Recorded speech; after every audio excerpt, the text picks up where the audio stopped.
and welcome to another episode of Mac Minute. Last week we talked to you and showed you about how easy it is to add mail accounts to your Apple Mail program. And probably by now you play with it and you probably know how to get around it pretty easily because it really isn't difficult. This week we're just going to walk through the interface just a little bit just to give you a little bit of background and maybe some things you didn't know about and stuff like that as well. So let's go ahead and open up the mail program, and I already have it running in the background here, so let me get down here and open it. And one of the things you would probably notice when you first start mail for the first time is this is how it looks. And it's actually, you're wondering where some things are that you're used to. Especially if you use Outlook, you're used to the bar on the side that gives you some information. That bar is there. It's right here under the show. So we're going to go ahead and click on show.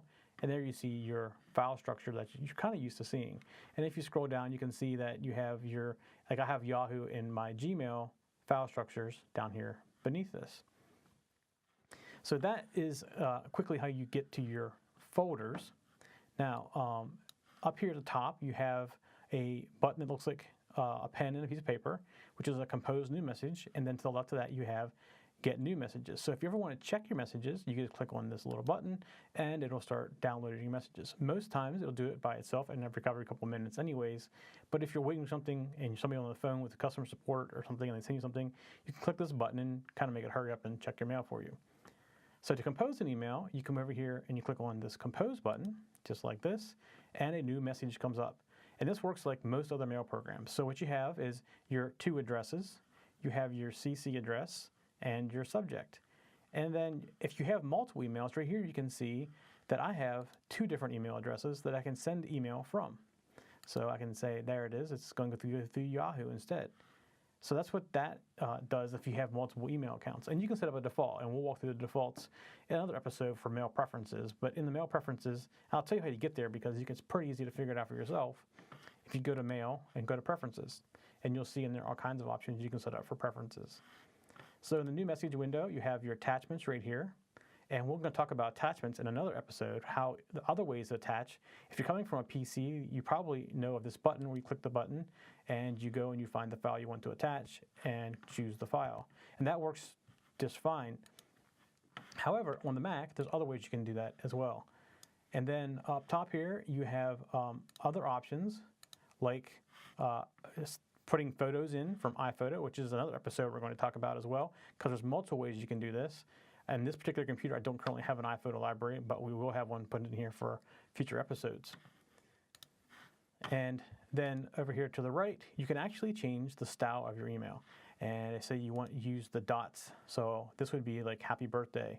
And you can drag your own images in here and write your own down here below. And you can do this with all kinds of stuff. You can do banners and things like that. So there's all kinds of things you can do. I don't use this stuff very often, but there's a ton of it in here that you can do.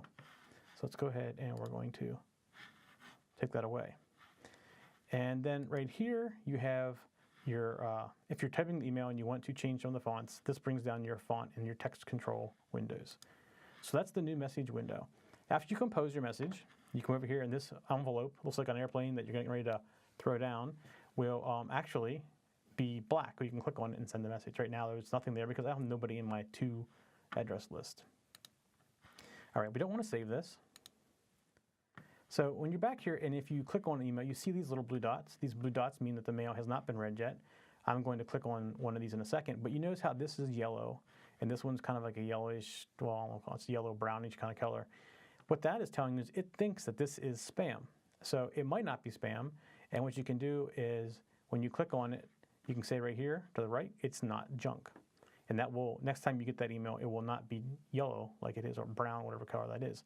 And also, because it thinks it's spam, by default, it's not going to load any images. So I could click on load images, and it'll load images. I don't think Steam really has any images in it that I'm aware of. It does not.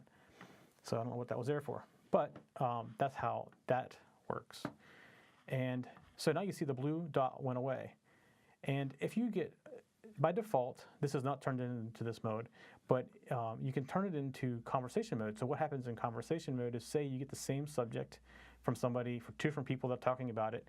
When you click on this side, you'll be able to scroll through all the different responses. Now, I don't have anything here I can only show you with that. Oh, maybe I do. Actually, I do.